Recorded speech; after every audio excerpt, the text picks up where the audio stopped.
Hi guys, welcome to my channel Karishma's classes. आज हम अपने क्लास में पढ़ने वाले हैं H D L C life cycle के अंदर जो हमारे डिफरेंट टाइप्स ऑफ मॉडल्स होते हैं, जिसका यूज़ करके हम एच प्रोसेस को जो पूरा करते हैं। तो आज हम उसी में से एक मॉडल पढ़ने वाले हैं जो कि है वाटरफॉल मॉडल। तो ये मॉडल जो है एकदम सिंपल है और इस वीडियो में मैं आप लोग को बताने वाली हूँ कि इसके एडवांटेजेस क्या होंगे, डिसएडवांटेजेस क्या होंगे और इसका प्रोसेस क्या होगा और इसका हर एक प्रोसेस का मीनिंग क्या होता है, सभी जो है मैं आपको इस वीडियो में एक्सप्लेन करने वाली हूँ। इसलिए इस वीडियो के एंड तक बने रहिएगा और अगर आपको ये वीडियो अच्छी लगे तो चैनल को लाइक, सब्सक्राइब और शेयर जरूर कर देना और बेल आइकन को जरूर क्लिक करना, जिससे कि मेरी जो भी नई वीडियो होगी वो आप लोग को मिल जाएगी।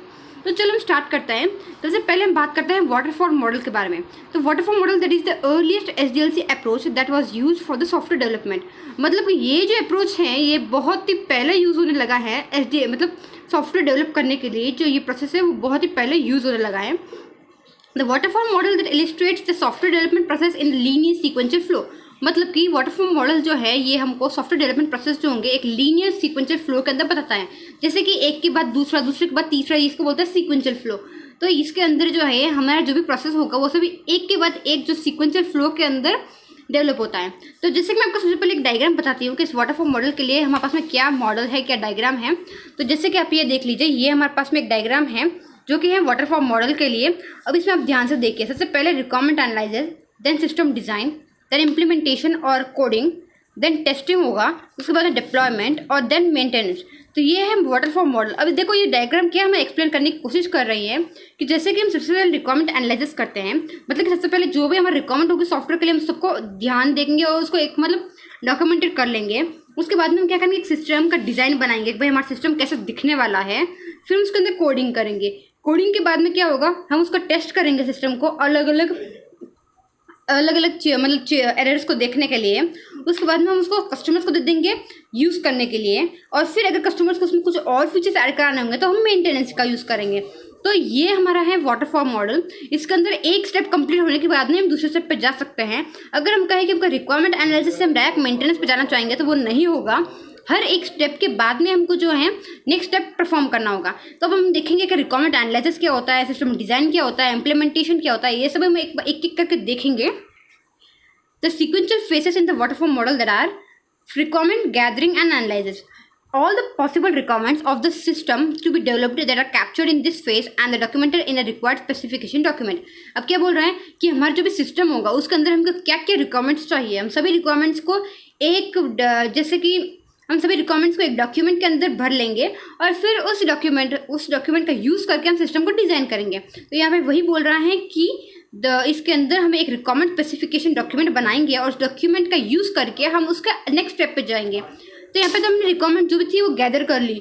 नेक्स्ट हम क्या कर रहे हैं, हम सिस्टम को डिज़ाइन कर रहे हैं। तो the requirement specification from the first phase that are studied in this phase and the system that is design it is prepared and the system design that will prepared. This system design that helps in specifying the hardware and the system requirements and helps in defining the overall system architecture.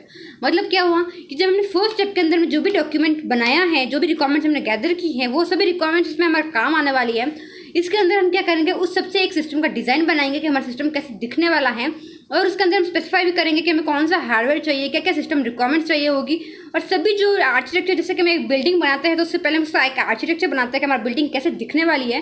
तो ये भी उसी तरह का है, हम एक design बनाएंगे, उसके अंदर हम स्पेसिफाई करेंगे क्या हार्डवेयर चाहिए, क्या सिस्टम रिक्वायरमेंट्स चाहिए और हमें किस तरह की हमारे जो सॉफ्टवेयर जो है वो किस तरह का लुक आएगा उस सॉफ्टवेयर का।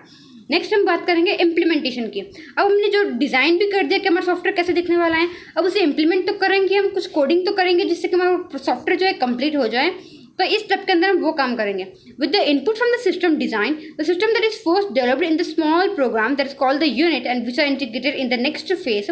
Each unit that will be developed and tested for its functionality which is referred to as the unit testing.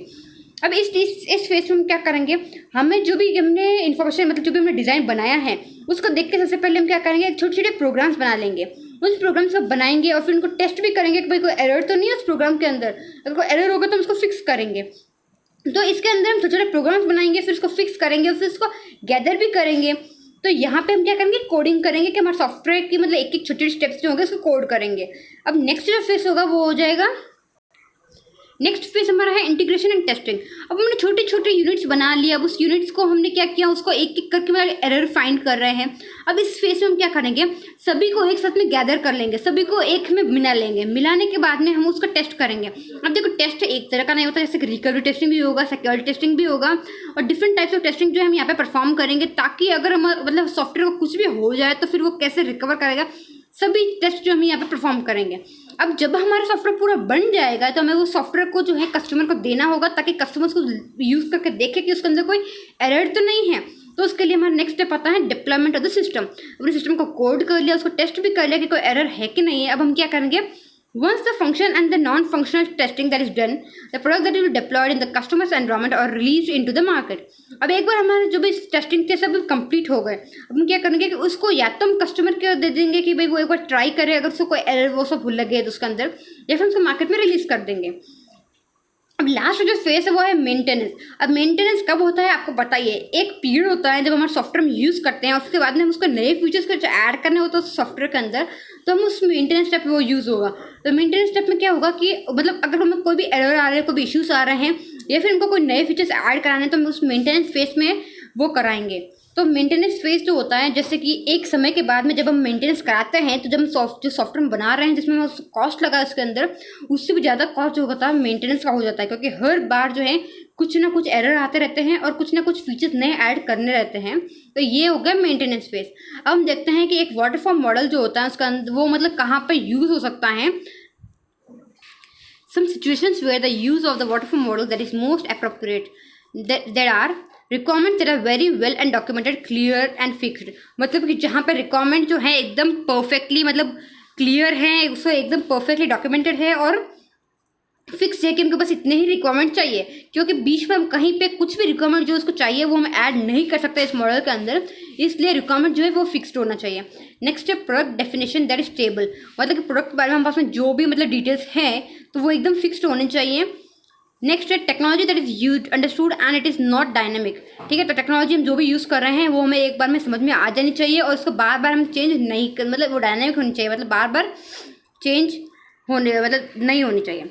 There are no ambitious requirement, ample resources with required expertise and they are available to support the product and the product that is short। मतलब कि जब हमारा project जो होगा वो एकदम short होगा, मतलब छोटा प्रोजेक्ट होता है, तो उसके लिए जो है हमारा ये वाटरफॉल मॉडल काम आता है, क्योंकि उसके अंदर हमारा एकदम फिक्स होता है कि हमको क्या क्या रिक्वायरमेंट उसके अंदर चाहिए, जिससे कि हमें मतलब बाद में उसमें कोई रिक्वायरमेंट्स ऐड करने की जरूरत नहीं पड़ती है। तो ऐसी सिचुएशन के अंदर जो है हमारा ये मॉडल एकदम परफेक्ट साबित होता है। और इसके कुछ एडवांटेजेस और कुछ डिसएडवांटेजेस भी हैं, तो हम उसके बारे में देखते हैं कि इसके क्या एडवांटेजेस हो सकते हैं और क्या डिसएडवांटेजेस हो सकते हैं। अब ये देखो advantages of waterfall model, simple and easy to understand and use, easy to manage due to rigidity of the model, phases that are processed and completed one at a time. अब सबसे पहले क्या बोल रहा है कि एकदम ईजी है इसको समझने के लिए, क्योंकि हम एक के बाद में एक स्टेप जो है उसको प्रोसेस कर रहे हैं, तो एकदम सिंपल है इसको यूज़ करना और इसको समझना। नेक्स्ट क्या है कि हम जो है इसको एक आसानी से मैनेज कर सकते हैं, क्योंकि एक के बाद में एक प्रोसेस होता है इसके अंदर, मतलब सब साथ में नहीं होता, तो हमको कोई ज़्यादा कन्फ्यूजन भी नहीं होती है। थर्ड क्या है कि इसके अंदर एक के बाद में एक टास्क जो है परफॉर्म होता है। Work well for the smaller project where requirements that are very well understood, clearly defined stages, easy to arrange task. अब ये क्या बोल रहा है कि ये कहाँ पे काम करेगा, ये काम कहाँ पे करेगा, जहाँ पे हमारा प्रोजेक्ट छोटा होगा और जब रिक्वायरमेंट्स जो होगी एकदम अच्छे से हमें समझ में आ जाए कि मतलब बस इतने रिक्वायरमेंट्स है बोल के। इसके अंदर जो भी स्टेजेस होते हैं एकदम क्लियरली डिफाइन होती है कि हमें मतलब ये स्टेजेस हैं एकदम क्लियर हैं, इसमें कोई भी चेंजेस नहीं होते हैं बार बार स्टेजेस के अंदर। ना easy to arrange the task, जो भी हमारा टास्क होता है वो उसको अरेंज करना बहुत ईजी हो जाता है, क्योंकि इसके अंदर एक के बाद एक स्टेप होते हैं, तो हमें पता चल जाता है कि कौन से स्टेप पे हमें कौन सा टास्क परफॉर्म करना है। Process and result that are well documented, मतलब कि जो प्रोसेस कर रहे हैं उसका जो भी रिजल्ट आएगा उस सबको भी एकदम वेल तरह से डॉक्यूमेंटेड होता है इस वाटरफॉल मॉडल के अंदर। And A schedule that can be set with the deadlines for the each stage of the time. हम इसके अंदर एक शेड्यूल भी कर सकते हैं कि हम जो है फर्स्ट स्टेज जो है, जैसे कि हम फर्स्ट स्टेज जो है ये हम 20 डेज में पूरा कर देंगे, सेकंड स्टेज जो है जो हम 60 डेज में पूरा कर देंगे। तो मतलब जो इसके अंदर क्या है हम एक डेडलाइन फिक्स कर सकते हैं कि हम हर स्टेज के अंदर हम कितने टाइम के अंदर स्टेज को कंप्लीट कर लेंगे, तो इसके अंदर हम वो एक फिक्स कर सकते हैं। ठीक है, तो ये हो गया हमारा एडवांटेजेस। तो ये कुछ एडवांटेजेस हैं जो आप लोग इसको ध्यान दे लेना, क्योंकि एग्जाम के अंदर इस टाइप के क्वेश्चन पूछ सकते हैं कि वाटरफॉल मॉडल के एडवांटेजेस क्या होते हैं और डिसएडवांटेजेस क्या होते हैं। अब मैं नेक्स्ट आपको बताते हैं कि डिसएडवांटेजेस क्या होते हैं। कि सबसे फर्स्ट तो डिसएडवांटेजेस में यही हो जाएगा कि ये जो है बड़े प्रोजेक्ट्स के लिए काम नहीं आता है, छोटे प्रोजेक्ट के लिए काम आता है। तो देखो सबसे फर्स्ट डिसएडवांटेज क्या बोल रहा है, डिसएडवांटेज कि no working software that is produced until the late during the life cycle. मतलब कि अगर हमको कुछ भी मतलब रिक्वायरमेंट बीच में ऐड करनी है तो हम नहीं कर सकते, क्योंकि हमको उसको एकदम लास्ट में ऐड करना पड़ेगा, तो वो लेट हो जाता है थोड़ा। नेक्स्ट है high amount of risk and uncertainty. मतलब इसके अंदर रिस्क भी बहुत होता है, क्योंकि अगर हमारे पास में एक बार एरर आ जाए तो भी हम नेक्स्ट स्टेज पे चले जाते हैं, और फिर वो स्टेज जो है कंप्लीट होने के बाद में हमको वापस उसमें एरर जो भी होगा उसको चेक करके फिर उसको वापस हमें ये पूरे स्टेप्स परफॉर्म करने होंगे। हमें ऐसे नहीं कि अब हम बीच के कोई भी स्टेप परफॉर्म कर लेंगे, नहीं होगा इसके अंदर। Not good model for the complex and the object oriented project.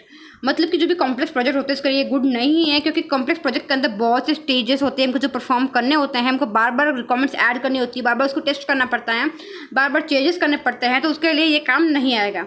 It is difficult to measure progress within this stage. तो अगर इसका जो भी प्रोग्रेस हो रही है तो उसको भी मेजर करना बहुत डिफिकल्ट होता है। It can not accommodate changing requirements. मतलब कि जो चेंजिंग रिक्वायरमेंट्स होती है उसके हिसाब से हम उसको बार बार चेंज नहीं कर सकते। मेंटेनेंस फेज पर आने के बाद में उसमें थोड़े से बहुत चेंजेस हम कर सकते हैं। Adjusting the scope during the life cycle can and the project. मतलब कि अगर हम मतलब कुछ भी मतलब बीच के अंदर कोई भी चेंजेस करेंगे तो प्रोजेक्ट का वहीं पे एंड हो जाएगा, मतलब हम चेंज कर ही नहीं सकते।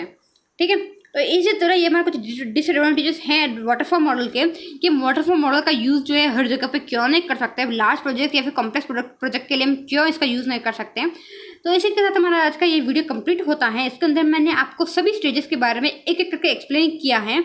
एडवांटेज और डिसएडवांटेजेस भी मैंने आपको बता दिया, और ये हमारा कहाँ पे यूज़ होने वाला है ये वाटरफॉल मॉडल मैंने आपको इस वीडियो में वो भी एक्सप्लेन कर दिया। अगर आपको ये वीडियो अच्छी लगे तो चैनल को लाइक सब्सक्राइब और शेयर जरूर कर देना, बेल आइकन को जरूर क्लिक करना, जिससे कि मेरी जो भी नई वीडियो है आप लोग को मिल जाएगी। Thank you.